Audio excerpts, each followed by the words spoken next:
probleminhas com essa teoria. O pessoal diz, não era camada de vapor, era uma camada de gelo do lado de fora do planeta Terra, uma camada fininha. Daí a situação fica pior, porque daí você tem que colocar a velocidade do gelo lá fora, você tem que plugar também energia cinética. Antes não tinha, era mais simples o negócio. A hora que você pluga a energia cinética lá fora, fica um probleminha mais sério ainda. Por quê? Porque somando-se a temperatura de reentrada desse negócio, ou seja, atrito e tudo mais, vai produzir calor, a temperatura na superfície do planeta chegaria a 5.700 graus Celsius.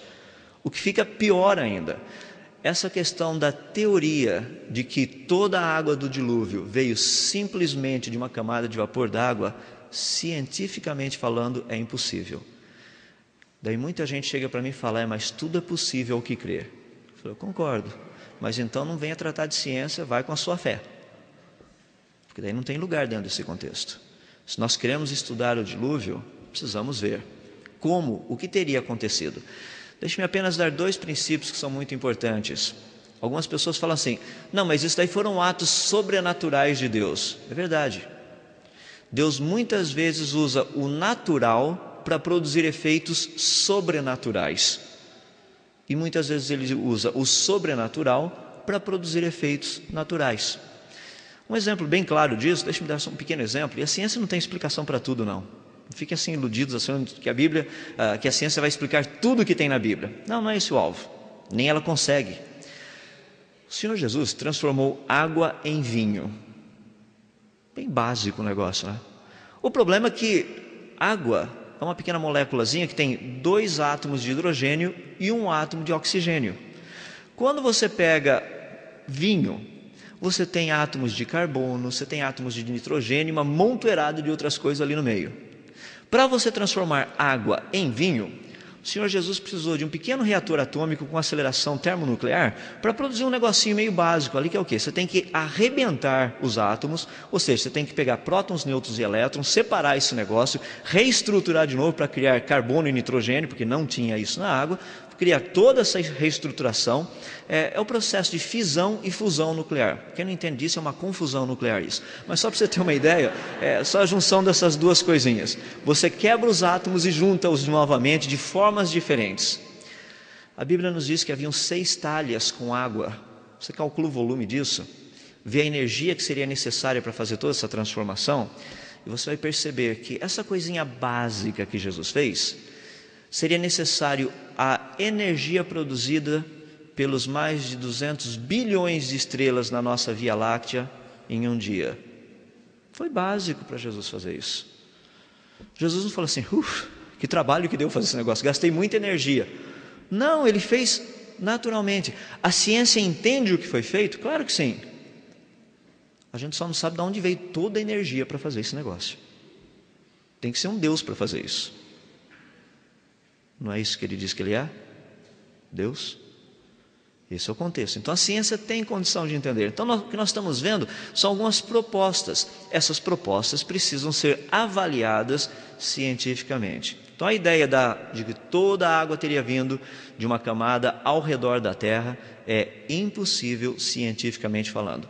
Para você ter uma ideia, para inundar todo o planeta a nível de vapor d'água, a vapor d'água se transformando em chuva, você teria que ter cerca de aproximadamente quase 8,5 km de vapor d'água. Isso daí iria causar uma pressão tão grande aqui embaixo, mas tão grande, que a gente só teria ameba viva no planeta. A pressão é muito grande, achata todo o negócio. Seria uma pressão de várias atmosferas, alguns cálculos indicam que seria de 15 a 20 atmosferas.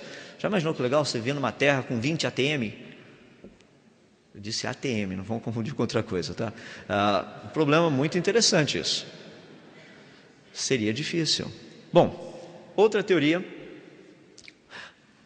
deixa eu só apenas, estou andando um pouquinho à frente, ou seja, em outras palavras, seria impossível você ter 12 metros de vapor d'água inundando o planeta. Não tem como acontecer isso. Então essa é uma teoria que a gente sabe que foi uma teoria proposta. Hoje, com a ciência que nós conhecemos, seria impossível tal fenômeno acontecesse.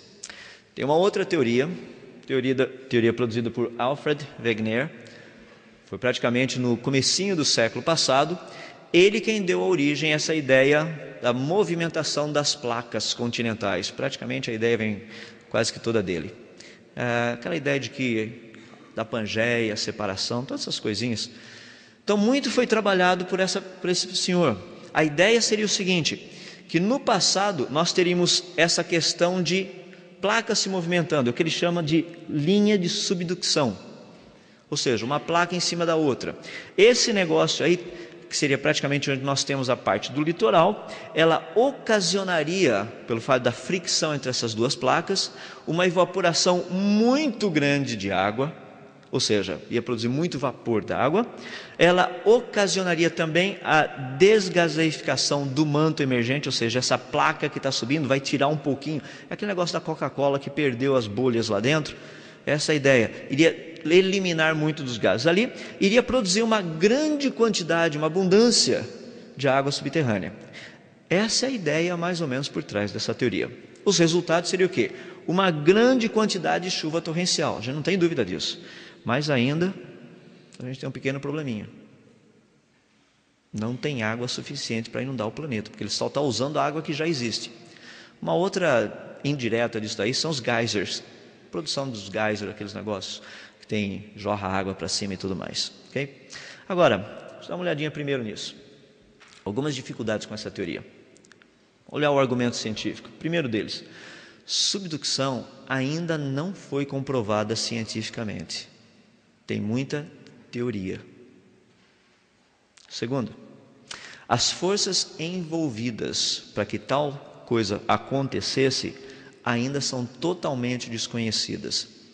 A nível do pessoal que gosta de mexer nessa área, todo mundo aqui lembra daquela querida equação de energia cinética, não lembra? Quem não gosta de física assim no colegial, lembra daquela equaçãozinha E igual 1/2 de mv ao quadrado. Não é uma benção essa equação?